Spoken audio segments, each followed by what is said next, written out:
Hello दोस्तों, नमस्कार। SM किसी चैनल में मैं आप सब लोगों का दिल से बहुत बहुत स्वागत करता हूं। दोस्तों, इस वीडियो में हम लोग बात करने वाले हैं एक और दमदार आईपीओ के बारे में। फिलहाल हम लोग कह सकते हैं कि मार्केट में जब भी पॉजिटिविटी बनी हुई रहती है, ठीक है, छोटा मोटा गिरावट होता रहता है, बट फिर भी आईपीओ लगातार अगर जारी है, मतलब हम कह सकते हैं कि मार्केट में बड़े स्तर के ऊपर लार्ज स्केल की अगर हम लोग बात करें तो पॉजिटिविटी अभी भी बनी हुई है, हम लोग ऐसा यहाँ पे कह सकते हैं। फिलहाल अभी के भी बाजार की बात करें 19,000 के ऊपर चल रहे हैं, या फिर पुराना जो लेवल था 18,887 उसके ऊपर बाजार चल रहा है, मतलब हम लोग अच्छा ही कर रहे हैं, हम लोग ऐसा यहाँ पे बोल सकते हैं। आईपीओ भी लगातार आते हुए देखने को मिल रहे हैं, एंड अभी एक और नया ऐसा ही आईपीओ आते हुए देखने को मिल रहा है। देखिए, आईपीओ बहुत सारे आते हैं, बट अच्छे आईपीओ की अगर हम लोग बात करें, ठीक है, उनको मैं कवर करने की कोशिश करता हूँ। एक और आईपीओ कौन सा, तो रत्नवीर करके एक आईपीओ हम लोग को आज सामने आते हुए देखने को मिल रहा है। तो चलिए इसी के बारे में थोड़ा सा जानने की कोशिश करते हैं। क्या लिस्टिंग गेन के लिए जाना चाहिए या फिर लॉन्ग टर्म के लिए जाना चाहिए? लिस्टिंग गेन के हिसाब से ग्रे मार्केट प्रीमियम फिलहाल क्या चल रहा है, सारी चीज़ों को हम लोग यहाँ पे कवर करने वाले हैं। एचएनए कैटेगरी से रिलेटेड, रिटेल कैटेगरी से रिलेटेड सारी चीज़ों को कवर करेंगे। तो चलिए कुछ फॉर्मेलिटीज़ तो कर ही लेते हैं। जैसे कि 2002 में ये कंपनी स्टार्ट हुई थी। अभी कंपनी का पूरा नाम आप यहाँ पे पढ़ सकते हो, रत्नवीर प्रीशियस इंजीनियरिंग लिमिटेड, ठीक है। तो ये इतना बड़ा नाम है कंपनी का। तो ये कंपनी काम किस में करती है? आप यहाँ पे देख सकते हैं, ये कंपनी बनाती है stainless steel finish sheets, washers, solar roofing hooks, pipes, tubes, इसमें ये कंपनी हम लोग को काम करते हुए देखने को मिल जाती है। अगर हम लोग कंपनी के अगर कुछ ये जो प्रोडक्ट जो कंपनी बनाती है, ठीक है, तो इसका इस्तेमाल कहाँ कहाँ पे होता है, तो ऑटोमोटिव्स की अगर हम लोग बात करें, सोलार पावर की बात करें, विंड एनर्जी की बात करें, power plant, oil and gas की बात करें, फार्मा सेक्टर्स की बात करें, ठीक है, प्लम्बिंग की अगर हम लोग यहाँ पे बात करें, देन उसी के साथ साथ अगर हम लोग कहें तो architecture, then building construction, electronic equip, मतलब हम यहाँ पे कह सकते हैं दोस्तों कि हर एक सेगमेंट में इस कंपनी का अच्छा खासा बिजनेस होते हुए देखने को यहाँ पे मिल सकता है, ठीक है। ये एक पॉइंट हम लोग को समझ में आ रहा है। एनीवेज, नेक्स्ट अगर हम लोग बात करें तो कंपनी के कितने यूनिट्स है, तो टोटल 4 मैन्युफैक्चरिंग यूनिट्स देखने को मिल रहे हैं, ठीक है। ये यूनिट्स है किधर, तो दोस्तों ये यूनिट्स अगर हम लोग देखें तो यूनिट 1 एंड 2 गुजरात में ही देखने को मिल रहे हैं। देन यूनिट 3 की बात करें तो वो भी गुजरात में ही देखने को मिल रहा है, एंड यूनिट 4 की भी अगर हम लोग बात करें तो वो भी हम लोग को गुजरात में ही देखने को मिल रहा है। हाँ, जो प्लेस है वो अलग अलग जगह पे है, क्या कुछ यूनिट अहमदाबाद में है, कुछ हम लोग को वडोदरा में देखने को यहाँ पे मिल रहे हैं, ठीक है। तो बेसिकली बताने का मकसद क्या है यहाँ पे कि पूरा जो एक कंपनी का बिजनेस यहाँ पे चलता है, 4 यूनिट्स एक ही स्टेट में हम लोग को देखने को मिल रहा है, गुजरात। तो गुजरात से रिलेटेड कभी भी कोई भी खबर अगर आएगी तो इस कंपनी के ऊपर थोड़ा सा एक ओवरव्यू कर लेना, इतना तो हम लोग यहाँ पे कह सकते हैं। ठीक है दोस्तों, थोड़ा सा अभी हम लोग और आगे यहाँ पे बढ़ लेते हैं, और कौन कौन से इंपॉर्टेंट चीज़ें, जैसे कि 2500 SKUs इस कंपनीज के देखने को मिल रहे हैं। बाकी बिजनेस से रिलेटेड छोटे मोटे पॉइंट्स उन्होंने कवर यहाँ पे किए हैं। देन अभी आ जाते हैं दोस्तों आईपीओ से रिलेटेड ही डिटेल्स को कवर कर लेते हैं। तो आईपीओ की डेट की अगर हम लोग बात करें 4 सितंबर, मतलब आईपीओ आज ही के दिन के हिसाब से स्टार्ट होते हुए देखने को मिला है। बेसिकली 3 दिन ही आईपीओ चलता है, तो 4, 5, 6, 6 तारीख की आखिरी यहाँ पे रहने वाली है। फाइन। फेस वैल्यू की बात करें 10 का फेस वैल्यू यहाँ पे रहने वाला है। नेक्स्ट अगर हम लोग यहाँ पे बात करें तो प्राइस बैंड आप देख सकते हैं 93 से लेकर 98, बट आप सभी लोगों को पता है अगर आप रिटेल कैटेगरी में अप्लाई करते हो तो कट ऑफ जो प्राइस रहता है उसी को मार्क यहाँ पे करना होता है। अभी ये बेसिक्स हर किसी को यहाँ पे पता चल चुके हैं। जो एचएनए कैटेगरी में जाएगा, आप सभी लोगों को पता है वहाँ पे कट ऑफ प्राइस सिलेक्ट करना नहीं होता है, आपको मैन्युअली 98 को सिलेक्ट करना पड़ेगा। नेक्स्ट अगर हम लोग बात करें लॉट साइज 150 का है, फाइन। देन टोटल इशू कितना पैसा का ये आईपीओ है, तो छोटा आईपीओ है 165 करोड़ के आसपास, एंड उसमें से अगर देखा गया अच्छी बात ये है कि 135 करोड़ कंपनी को मिलेंगे, ठीक है। फ्रेश इशू मतलब कंपनी के पास जाता है, एंड ऑफर फॉर सेल मतलब जो प्रमोटर अपना माल बेच रहे हैं उनके पास 30 करोड़ चला जाएगा, ठीक है। तो इसीलिए जब भी आईपीओ आता है तो ये चेक किया जाता है कि फ्रेश इशू कितना है करके। ज़्यादा फ्रेश इशू होगा तो थोड़ा सा अच्छा ये चीज़ यहाँ पे मानी जाती है, मतलब कंपनी को अपने बिजनेस को बढ़ाने के लिए शायद से पैसे की रिक्वायरमेंट होगी, ये एक अनुमान लगाया जाता है। देन एनएससी बीएससी दोनों के ऊपर ये कंपनी लिस्ट होते हुए देखने को मिल जाएगी, ठीक है। देन अभी हम लोग आ जाते हैं कुछ रिजर्वेशंस देख लेते हैं कि कितना कितना कोटा है करके। तो एंकर इन्वेस्टर के लिए 30%, क्यूआईबी के लिए 20%, एचएनए कैटेगरी की अगर हम लोग बात करें, अगर आप अप्लाई करने जाते हो तो केवल 15% है। रिटेल कैटेगरी के लिए 35% है। बहुत ही अच्छी बात हम लोग को देखने को मिल रही है। तो शायद से आईपीओ ज़्यादा लगने के चांसेस आपके बढ़ जाते हैं। अगर रिटेलर्स कैटेगरी कम रहेगी तो फिर हम कह सकते हैं कंपटीशन तो ऑलरेडी यहाँ पे बहुत ज़्यादा बढ़ चुका है, और भी दिक्कतें हो जाती है। फाइन। देन अगर हम लोग यहाँ पे बात करेंगे, कुछ टाइम टेबल फटाफट देख लेते हैं, जो कि ऑलरेडी हम लोग यहाँ पे कुछ चीज़ों को देख चुके, ठीक है। ये तो क्यूआईबी से रिलेटेड था।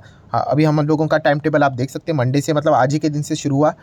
वेडनेसडे को यहाँ पे क्लोज होगा। मैं बार बार कह रहा हूँ दोस्तों, जो लोग आखिरी दिन पे अप्लाई करने जा रहे हैं, अगर आप इंटरेस्टेड हो तो जितना हो सके जल्द से जल्द अप्लाई करने के लिए जाइए, वरना कुछ टेक्निकल ग्लिचेस हो गया, इधर उधर होते ही चीज़ें, फिर क्या करेंगे, मौका छूट गया, हम ऐसे ही कहेंगे। सेफेस्ट ऑप्शन होता है कि सेकेंड डे मतलब कल के दिन तक अगर आप अप्लाई करते हो, अगर आप करना चाहते हो तो, कोई फोर्स नहीं है किसी को, तो फिर वो एक सेफेस्ट डे यहाँ पे माना जाता है। मतलब कुछ भी 19-20 अगर हुआ, स्टिल आपके पास एक एक्स्ट्रा डे रहता है।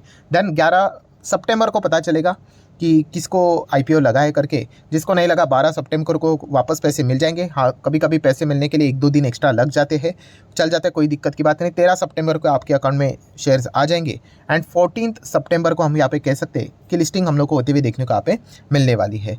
ठीक है। देन अगर हम लोग बात करेंगे कुछ लॉट साइज़ की, तो 15,000 के आसपास तो एक लॉट होता है रिटेल कैटेगरी के लिए, जो कि आप देख सकते हो। मैक्सिमम के लिए कितना जा सकते हो, तो 13 लॉट के लिए, बट आपको पता ही है जाने का कोई सेंस यहाँ पे बनता है नहीं, टाइम पास हो जाएगा।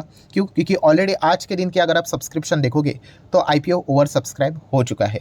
सो ओवर सब्सक्राइब होना मतलब क्या, कि अगर आप मान लीजिए कि मिस्टर श्याम ने यहाँ पे 13 लॉट के लिए अप्लाई किया, 1,91,100 यहाँ पे इसके लिए अप्लाई किया, एंड अलॉटमेंट के दिन मिस्टर श्याम को मैसेज आया कि आपको आईपीओ अलर्ट हुआ, तो मिस्टर श्याम को यहाँ पे 13 लॉट्स नहीं मिलेंगे, केवल एक ही लॉट मिलेगा। ठीक है, क्योंकि ओवर सब्सक्राइब हुआ है। ओवर सब्सक्राइब का रूल यही होता है दोस्तों, कि आपको मिनिमम कैटेगरी के जो शेयर्स है वही अलॉट होंगे करके, फिर उसके लिए रिटेल पकड़ लीजिए या फिर एचएनआई कैटेगरी भी पकड़ लीजिए, सेम ही चीज़ हम लोग को देखने को यहाँ पे मिल जाती है कि आपको मिनिमम जो रहता है उतना ही लॉट वहाँ पे मिल जाता है। एंड अभी इतनी भीड़ बढ़ चुकी है ना दोस्तों, ठीक है, कि आपको मिनिमम लॉट ही आप लोगों को यूजुअली यहाँ पे मिल जाते हैं। ठीक है। नेक्स्ट अगर हम लोग बात करेंगे कि प्रमोटर के पास 86% के अभी फिलहाल तो शेयर है, एंड आईपीओ आने के बाद, लिस्ट हो जाने के बाद 55% प्रमोटर के पास हम लोग को शेयर्स देखने को यहाँ पे मिल जाएंगे। नेक्स्ट अगर हम लोग बात करेंगे जिसको लॉन्ग टर्म के लिए इस कंपनी को स्टडी करना है, उनके लिए कंपनी के फाइनेंशियल्स कुछ पेश किए हैं, आप चाहो तो देख सकते हो। तो 21, 22, 23, ठीक है, तो पूरे 12 मंथ का डेटा है। असेट 255 करोड़ का था, 308 करोड़, लगभग 400 करोड़, अच्छी बात है। रेवेन्यू की बात करें 364, 428, 481, बहुत बढ़िया बात है। पैट की बात करें तो 5, 9 करोड़ एंड 25 करोड़। ठीक है, आप देख रहे हो रेवेन्यू से प्रॉफिट देखिए इतना कम क्यों, बहुत ज़्यादा खर्चा होगा कंपनी को रेवेन्यू के हिसाब से प्रॉफिट को नीचे लाने के लिए। ठीक है, तो मार्जिन्स के हिसाब से हम थोड़ा सा दिक्कतें देखने को मिल सकती है। नेटवर्थ 50, 60, 100, ठीक है। रिजर्व्स 50, 60, 70, ठीक है। एंड कर्जे की बात करें 150, 190, 229। तो कर्जा बढ़ना कोई गलत बात नहीं होती, प्रोवाइडेड आपका प्रॉफिट भी उतना अच्छा बढ़ना चाहिए। सो फिलहाल प्रॉफिट भी कंपनी ठीक ठाक कर रहा है, जितना भी फिगर था करोड़ में था।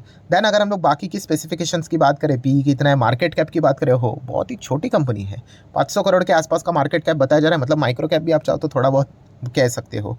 एंड ऑब्जेक्टिव्स ऑफ इशू, सो क्यों आईपीओ लाया जा रहा है, तो वर्किंग कैपिटल रिक्वायरमेंट को मीट करने के लिए फंडिंग चाहिए, एंड जनरल कॉर्पोरेट पर्पस के लिए यहाँ पे आईपीओ लाया जा रहा है। तो ये सारी बातें हम लोग को फिलहाल तो देखने को मिल रही है। ठीक है, अभी आ जाते हैं दोस्तों मेजर इंपॉर्टेंट पॉइंट के ऊपर, क्या लॉन्ग टर्म के लिए जाना चाहिए या फिर सिर्फ लिस्टिंग गेन के लिए। देखिए, आप चाहो तो लॉन्ग टर्म के लिए जा सकते हो, लिस्टिंग गेन के लिए जा सकते हो, आपकी मर्जी। मैं मेरे हिसाब से अपना स्टैंड हमेशा क्लियर रखता हूँ कि कोई भी आईपीओ आता है, कोई भी, अनटिल एंड अनलेस बहुत ही कोई एकदम धूम धड़ाकेदार पॉपुलर आईपीओ अगर आएगा कोई, जैसे कि रिलायंस रिटेल की बात करें या फिर रिलायंस जियो की बात करें, ठीक है, वो एक टोटली ब्लाइंड आईपीओ होता है, अलग ही पार्ट, जो कि हर किसी को पता है लॉन्ग टर्म में भी अच्छा करेगा। वरना जितने भी आईपीओ आते हैं ना दोस्तों, मेरा तो फर्स्ट टारगेट होता है लिस्टिंग गेन के हिसाब से। ये मेरी बात हुई, ठीक है, आपका सिनेरियो अलग हो सकता है, आप चाहो तो लॉन्ग टर्म के लिए भी जा सकते हो। अगर मैं जाऊंगा तो मैं केवल लिस्टिंग गेन के हिसाब से ही विचार करता हूँ। ठीक है, अभी लिस्टिंग गेन के हिसाब से देखा गया तो इसका जीएमपी अच्छा होना चाहिए। तो फिलहाल आईपीओ का प्राइस कितना है, टॉप लेवल का 98, जीएमपी कितना चल रहा है, जो कि मार्केट में बताया जा रहा है 52 के आसपास। मतलब अगर 52 के आसपास 98, मतलब इसको 100 भी पकड़ लो, 50% के आसपास रफली आप बोल सकते हो ग्रे मार्केट प्रीमियम चलते हुए देखने को मिल रहा है। मैं अगेन कह रहा हूँ दोस्तों, लिस्ट होने तक ये 50% ही रहेगा, इसकी कोई भी गारंटी नहीं। ये 50 का 150 भी हो सकता है, एंड 50 का ये माइनस में भी जा सकता है। हाँ, ये भी हो सकता है, मैं अगेन कह रहा हूँ, क्योंकि जो बिगनर आते हैं उनको लगता है कि भाई जीएमपी जो है वो गारंटेड बात है, ऐसी कोई गारंटी नहीं है। ठीक है, तो ये एक बेसिक चीज़ भी हम लोग को ज़रूर पता है यहाँ पे होनी चाहिए। सो ठीक है दोस्तों, जितने भी इंपॉर्टेंट पॉइंट्स थे सारे मैंने कवर कर लिए हैं। ठीक है, लॉन्ग टर्म की बात हम लोग आगे जाके देखेंगे, कंपनी बाद में लिस्ट होने के बाद जाना चाहिए कि नहीं। बट लिस्टिंग गेन के हिसाब से देखा गया तो 50% अगर जीएमपी है, उस हिसाब से अगर रिस्क लेने अगर आप जाओगे तो एक सेंसिबल रिस्क है, इतना हम लोग कह सकते हैं। कभी कभी कैसा होता है 10-15% का ही जीएमपी देखने को मिल जाता है। ऐसे आईपीओस को आप अवॉइड भी करोगे एक आध बार तो चल जाएगा, बट 50% नॉट बैड, इतना रिस्क तो चल ही जाएगा अगर मार्केट में हो तो।